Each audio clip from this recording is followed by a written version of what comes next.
Welcome to Straight Dive Podcast. Hello, everyone. Today we're taking a close look at a really interesting old car. It's the Stanley 63 Toy Tonneau from 1911. That's right, 1911. And it had some, interesting specs for the time. An engine about 369 cubic centimeters. Wow. And top speed, about 67 kilometers per hour. Which wasn't bad. It had 10 horsepower and weighed 726 kilograms. Pretty light, actually. Yeah. So this deep dive is really for you car fans out there, especially if you're, practicing your English, maybe around A2B1 level. We'll keep the pace steady, about 90 words per minute, use shorter sentences, and we'll repeat keywords to help you learn them. Exactly. So today we'll cover the story of the car, some vocabulary, do a quick shadow drill, share a fun fact, and finish with a mini quiz. Sounds good. Let's get started. Okay, so the Stanley Motor Carriage Company, they made cars with a steam engine. Yeah, a steam engine. It's quite different from what most cars use today. It uses, hot steam for power. And the company, it was American, right? Operating from about 1902 to 1924. That's it.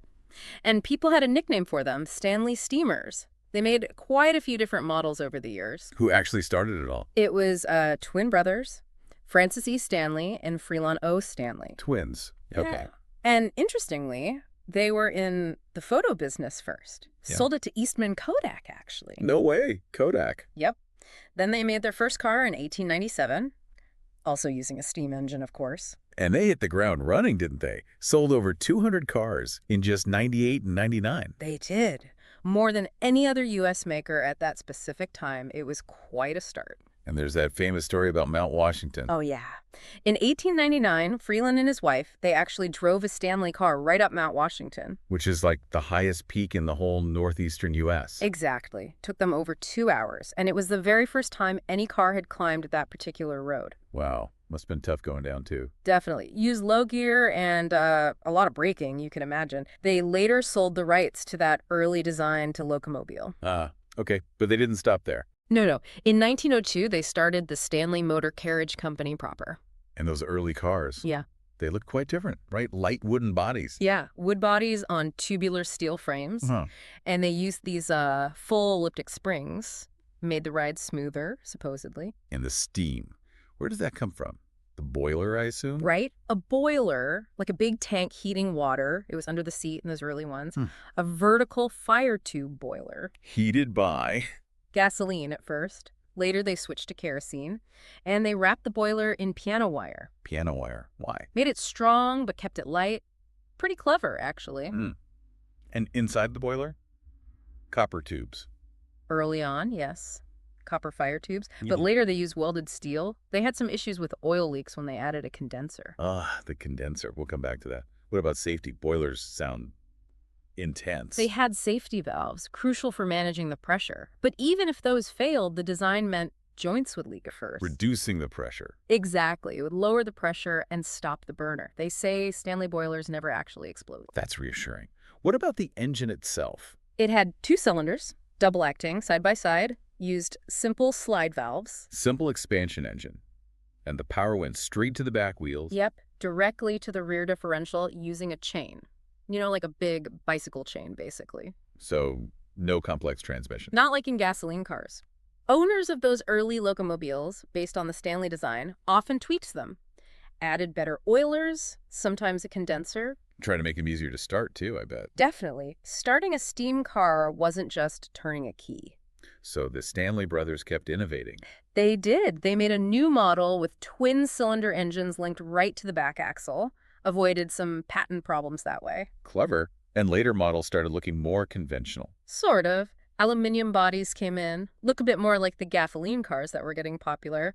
But still no transmission, clutch, or drive shaft. Those steam car features remained. And the flames. Still that fully sprung tubular steel frame. Gave a good ride. Then came the coffin nose. Yes. When they moved the boiler to the front, that's what people called it because of the shape. And these engines ran under serious pressure, right? Oh, yeah. High pressure. A 1912 10 HP model, its safety valve was set for 650 psi. The burner cut out at 500 psi. That's a lot of force. And the engine sizes, there are 2 main ones. Primarily, yeah.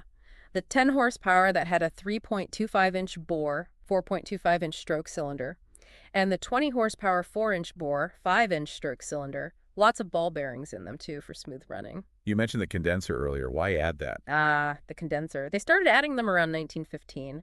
It cools the steam back into water. So you could reuse the water, drive further. Exactly. Made them more practical for longer trips, less stopping for water. The condenser was a big improvement. Any particularly famous models from that coffin nose era?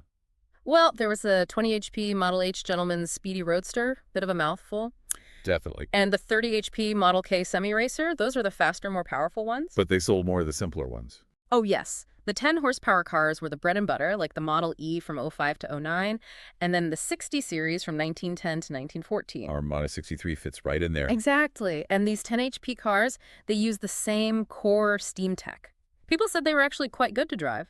Reliable. And they sold well, the 60 series. Yeah, over 1,100 between 1910 and 1913, sold more than the bigger 20 HP 70 series cars. That's interesting. And didn't one set a speed record? Oh, absolutely, a huge speed record. In 1906, a Stanley steamer went 1 mile in just 28.2 seconds. Wow, how fast is that? That's 127 miles per hour, or about 204 kilometers per hour. Unbelievably fast for 1906. It was the world land speed record for any car. For any car, not just steam. Any car. That record stood until 1911, and for steam cars, it wasn't broken until 2009. 2009, that's incredible. That speed record really lasted. It really did. Shows how advanced they were, in a way. But things started to change for Stanley. Yeah, around 1917, they made 500 cars, but the tide was turning. Mid to late 1910s. Yeah. Gasoline engines just got a lot better. And easier to start, right? Electric starters came in. Exactly. That was a huge factor. No more hand cranking for gasoline cars. Plus, gasoline cars were getting cheaper. How did Stanley react? They tried advertising against what they called internal explosion engines, tried to emphasize steam was smoother, maybe safer. Did they have slogans? Oh, yeah. One was, power, correctly generated, correctly controlled, correctly applied to the rear axle.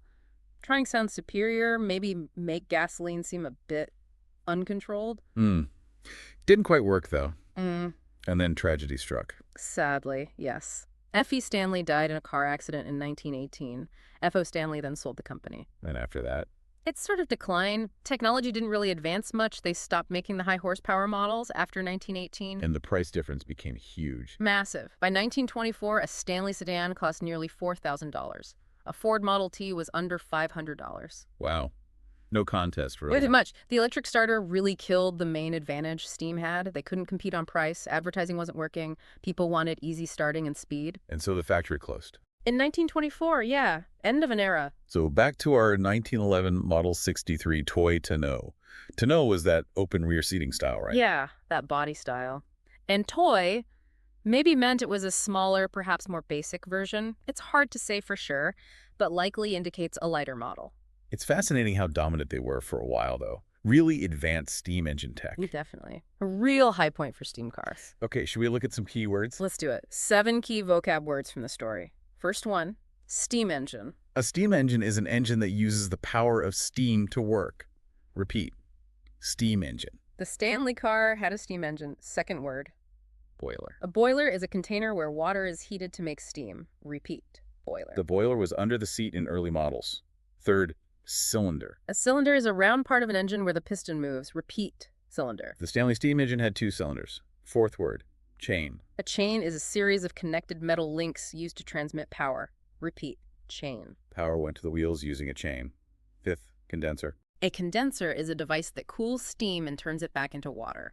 Repeat, condenser. Adding a condenser helped the cars travel further. Sixth word, pressure. Pressure is the force exerted on a surface. Repeat, pressure. The boiler operated under high pressure. And seventh, speed record. A speed record is the fastest time something has ever been done. Repeat, speed record. A Stanley steamer set a world speed record back in 1906. Great. Ready for the shadow drill? Let's do it. You lead, I'll echo after you. Okay, listen and repeat after me. The Stanley Company made steam cars. The Stanley Company made steam cars. Steam cars used a boiler to make power. The engine had 2 cylinders. The engine had 2 cylinders. Power went to the wheels with a chain. Power went to the wheels with a chain. Later models added a condenser. Later models added a condenser. Later models added a condenser. The boiler worked under high pressure. The boiler worked under high pressure. A Stanley steamer set a speed record. A Stanley steamer set a speed record. Nicely done. Okay, time for a fun fact.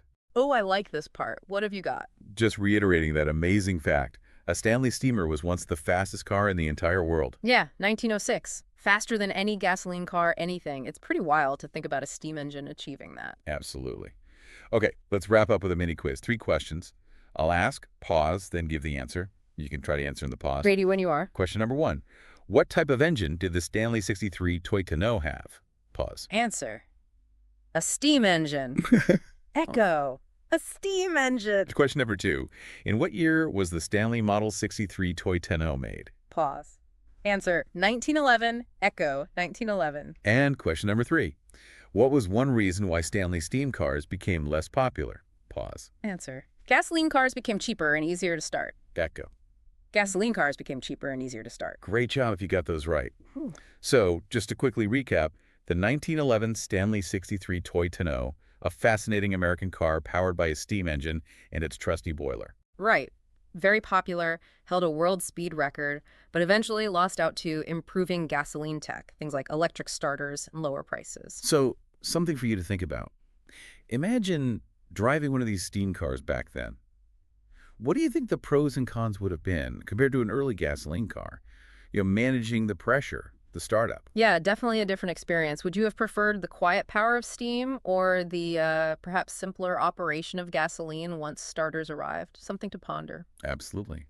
Well, thank you so much for joining us for this deep dive into the Stanley 63 Toy Tonneau. We hope you enjoyed it, learned a bit about car history, and maybe practiced some English too. We'll be back soon with another deep dive. See you next time. Bye for now.